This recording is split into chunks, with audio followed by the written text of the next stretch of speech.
Hi. I've been placing these videos on retirement for some time now, and I know some of you out there would like to know a little bit about my life as regarding my background and the time I've been retired. Now, my wife and I met way back in 1958.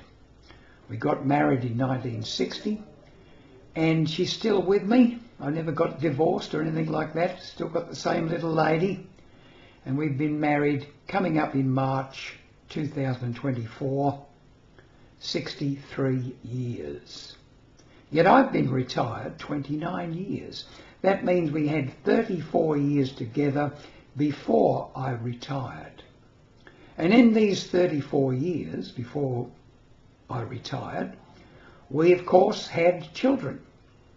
We had our 3 children by the end of 1967. So all 3 kids were born in the first 7 years.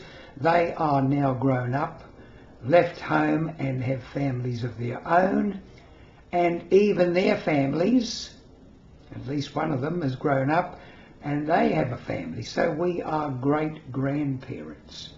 What's this got to do with retirement? It means that you can have a long, long life after you've retired, even though you might have had a very full and meaningful life before it.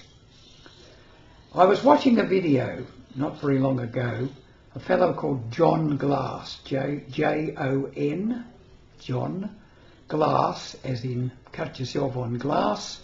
Now he's a retirement coach living in Australia here, and I was listening to him talking on a podcast, that's a visual podcast, to a lady and talking about retirement.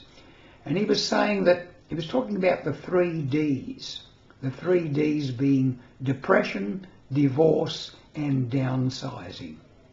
And he was talking about the dangers of what happens when people retire who have been married and living together perhaps in a family home and are now suddenly thrust together in perhaps a smaller home when they've downsized. And I've spoken about this before. No matter how small that downsize is, you need to be able to provide separate space for each of the partners. There has to be time when you can be alone and yet in the house. Fortunately, I have a study. Sometimes you can possibly look over my shoulder and see the background, and you can see that I'm in a study.